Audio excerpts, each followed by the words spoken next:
आप देख रहे हैं स्टडी विथ लक्ष्य एकेडमी। मैं हूं प्रियंवदा। नमस्कार। आज के इस वीडियो में हम मध्यकालीन बिहार के महत्वपूर्ण प्रश्नों को देखेंगे और बिहार स्पेशल की सीरीज़ में हम बिहार के तुर्कों का आगमन आज की इस वीडियो में हम देखेंगे। तो चलिए लेते हैं पहला प्रश्न। बिहार में तुर्क सत्ता का संस्थापक कौन था? तो यह था इब्ने बख्तियार खिलजी और इसने नालंदा विश्वविद्यालय को भी ध्वस्त किया था। इसका पूरा नाम था इख्तियारुद्दीन मोहम्मद इब्ने बख्तियार खिलजी। दूसरा प्रश्न है, बख्तियार खिलजी की बिहार में पहली महत्वपूर्ण विजय थी। तो यह थी बिहार शरीफ की विजय यानी ओदंतपुरी की विजय, जिस पर इसने 1198 में विजय प्राप्त की थी और इसने बख्तियार नामक शहर की स्थापना की थी। किसने? बख्तियार खिलजी ने। बिहार में तुर्क सत्ता की स्थापना कब हुई? तो ये हुई थी 1198 में। बख्तियार खिलजी ने अपना प्रशासनिक मुख्यालय कहाँ बनाया था? तो बिहार शरीफ में इसने अपना प्रशासनिक मुख्यालय बनाया था। नालंदा विश्वविद्यालय को किसने ध्वस्त किया था? तो यह बख्तियार खिलजी ही था और बख्तियार खिलजी के शव को बिहार शरीफ में दफनाया गया। ये भी ध्यान में रखिएगा, कभी कभी इस तरह का प्रश्न भी पूछ लिया जाता है।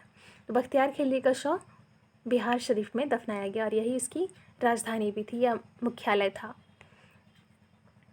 बख्तियार खिलजी के आक्रमण के समय पाल वंशीय शासक कौन था? तो यह था इंद्रम्न पाल, ऑप्शन बी। बख्तियार खिलजी के आक्रमण के समय सेन वंशीय शासक कौन था? तो यह था लक्ष्मण सेन। तो पाल वंशीय शासक इंद्रम्न पाल और सेन वंशीय शासक लक्ष्मण सेन था। बिहार के सूफी संतों का आगमन किस शताब्दी में हुआ? तो ये हुआ था 12वीं शताब्दी में, option b is the right answer. Bihar में आने वाले पहले सूफी संत कौन थे? तो ये थे मोमिन आरिफ। तो सूफी संतों का आक्रमण 12वीं शताब्दी में हुआ और पहले सूफी संत जो बिहार आए थे वो थे मोमिन आरिफ।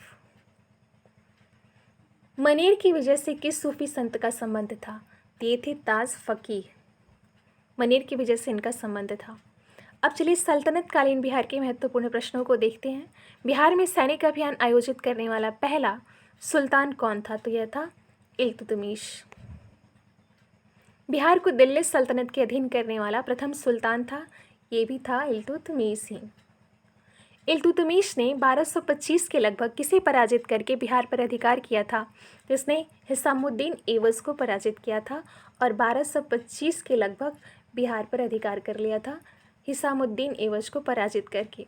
निम्न में से कौन सल्तनत काल में बिहार का प्रांतपति नहीं रहा था? ये था मुबारिज़ खां। बाकी सारे बिहार के प्रांतपति रहे थे तुगान खां, हतीम खां, सैफुद्दीन ऐबक। लेते हैं अगला प्रश्न। किस काल में बिहार पर दिल्ली सल्तनत के सुल्तानों का निर्णायक वर्चस्व स्थापित हुआ? यह तुगलक काल में हुआ और इसी काल में बिहार का नाम बिहार भी पड़ा, तुगलक काल में ही। बिहार के कर्नाट वंश के शासक हरि सिंह देव को पराजित करने वाला सुल्तान कौन था? संस्थापक तो नान्य देव थे और एक शासक हरि सिंह थे जो काफ़ी समाज सेवी, मतलब बहुत महान समाज सेवी शासक थे और इनको पराजित करने वाला सुल्तान था गयासुद्दीन तुगलक। तो यहाँ सही आंसर हो जाएगा ऑप्शन बी। मोहम्मद बिन तुगलक ने बिहार के किस नगर का नाम तुगलकपुर कर दिया था? तो यह था दरभंगा यानी तिरहुत का क्षेत्र। दरभंगा में एक दुर्ग एवं जामा मस्जिद का निर्माण करने वाला सुल्तान कौन था? यह था मोहम्मद बिन तुगलक। तो दरभंगा में जामा मस्जिद का निर्माण किसने किया था? मोहम्मद बिन तुगलक ने। तुगलक काल में बिहार की राजधानी थी, तो ये थी बिहार शरीफ। बिहार राज्य का नाम बिहार किसने दिया था? तो ये दिया था तुर्कों ने। मोहम्मद बिन तुगलक के काल में ही बिहार का नाम बिहार पड़ा था। इस क्षेत्र में बौद्ध विहारों की संख्या ज़्यादा थी, इसीलिए इस क्षेत्र को बिहार कहा गया। बिहार राज्य का नाम बिहार किस काल में पड़ा? तो तुगलक काल में। मलिक इब्राहिम या मलिक बया बिहार का प्रशासक किस काल में था? ये था तुगलक काल में।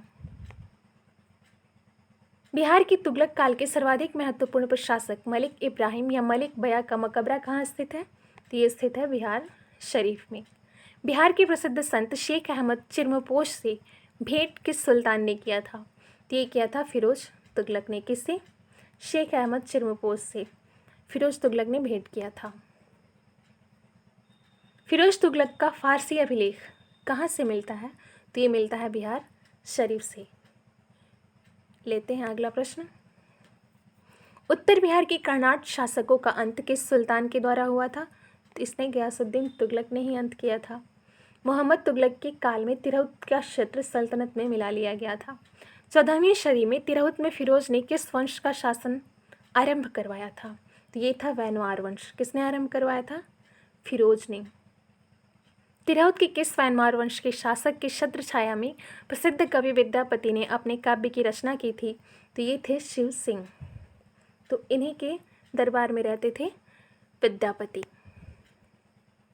बिहार में प्रारंभिक तुर्क गतिविधियों के संदर्भ में महत्वपूर्ण जानकारी के प्रमुख स्रोत हैं तुर्क गतिविधियों के संबंध में। तो तुर्क गतिविधियों के संदर्भ में अगर देखें तो तबकाते नासरी एक काफ़ी महत्वपूर्ण स्रोत है। इब्राहिम लोदी के काल में बिहार के किस सूबेदार ने सुल्तान के विरुद्ध विद्रोह किया था? इब्राहिम लोदी के काल में तो ये विद्रोह किया था दरिया खां नुहानी ने। बिहार के जनजातीय क्षेत्र के लिए झारखंड शब्द का प्रयोग पहली बार कब हुआ था? ये हुआ था 13वीं शताब्दी में। झारखंड शब्द का प्रयोग 13वीं शताब्दी में पहली बार हुआ। वर्तमान बिहार क्षेत्र के लिए बिहार नाम सबसे पहले किस रचना में मिलता है? तो ये मिलता है तबकाते नासरी में ही। किस सुल्तान के तिरहुत को तुगलकपुर का नाम लिया? किस सुल्तान के तिरहुत को तुगलकपुर का नाम दिया? तो ये दिया था मोहम्मद बिन तुगलक ने। ये प्रश्न थोड़ा सा गड़बड़ है। किस सुल्तान ने तिरहुत को तुगलकपुर नाम दिया? तो ये दिया था मोहम्मद बिन तुगलक ने। किस सुल्तान ने तिरहुत से अपने सिक्के जारी किए? तो ये मोहम्मद बिन तुगलक ने अपने सिक्के जारी किए। नाम भी इसी ने दिया और सिक्के भी इसी ने जारी किए। किस सुल्तान ने राजगीर स्थित जैन मंदिरों को अनुदान दिए? तो ये था फिरोज शाह तुगलक। इसने जैन मंदिरों को अनुदान भी दिया था। तुगलक काल में बिहार के प्रांतपति पद पर आसीन रहे तो मलिक बयां भी और मजदुल मुल्क भी। तो इसलिए यहाँ सही आंसर हो जाएगा ऑप्शन सी, ए और बी दोनों। दिल्ली की किस सुल्तान ने बिहार में सैनिक अभियान कर मुंगेर तक अपना राज्य विस्तृत किया? यह था सिकंदर लोदी। इसने क्या किया? मुंगेर तक अपना राज्य विस्तृत किया था सिकंदर लोदी ने। लेते हैं अगला प्रश्न। बख्तियार खिलजी का बिहार में प्रथम पड़ाव कहाँ था? यह था मनेर। बिहार शरीफ स्थित मलिक बया के मकबरे की विशिष्टता क्या है? तो इसकी विशिष्टता है सलामी दीवारें अथवा बैटर्ड वॉल्स, लंबूतरा गुंबद यानी कॉनिकल डोम।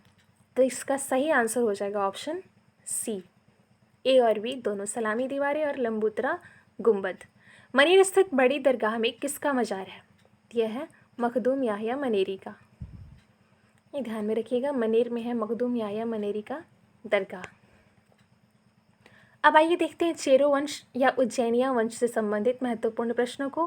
पहला प्रश्न है, पूर्व मध्यकाल में सोन नदी की घाटी के क्षेत्र में किस जनजातीय राज्य का उत्थान हुआ? यह जनजाति थी खरवार।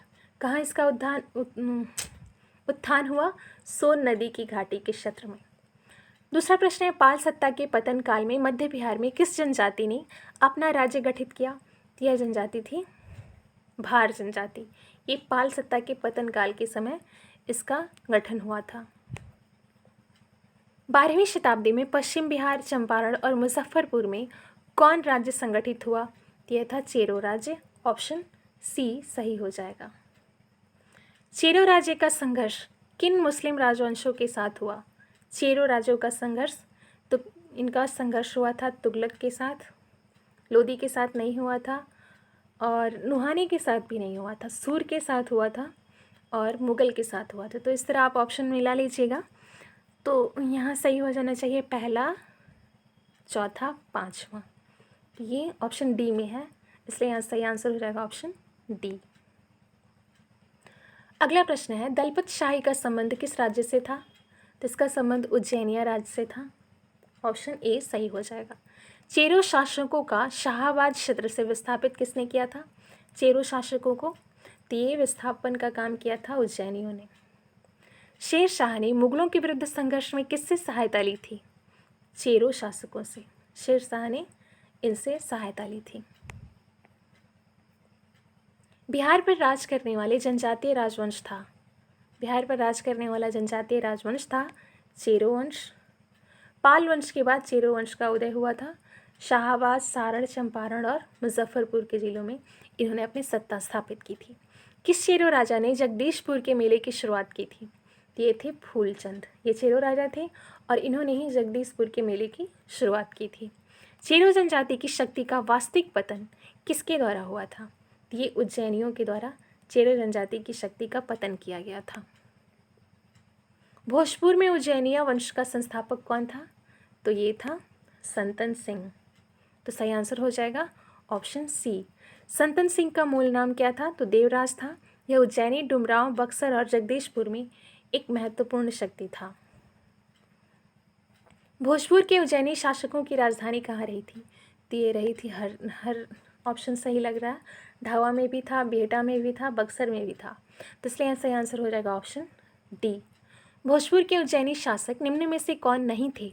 तो बाघमल नहीं थे। उज्जैनी शासक कौन थे? संग्राम देव, राजा राम शाही, राजा नारायण मल।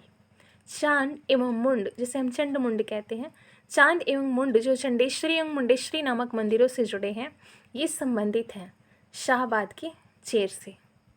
तो आज की इस वीडियो में हमने इतना प्रश्न देखा और ये प्रश्न आपके एग्ज़ाम के लिए काफ़ी उपयोगी हैं। वीडियो में अंत तक बने रहने के लिए धन्यवाद। कल के वीडियो में हम बिहार में अफगान राज्य से संबंधित महत्वपूर्ण प्रश्नों को देखेंगे। तो आज की इस वीडियो में बस इतना ही। मिलते हैं फिर नेक्स्ट वीडियो में। नमस्कार, धन्यवाद।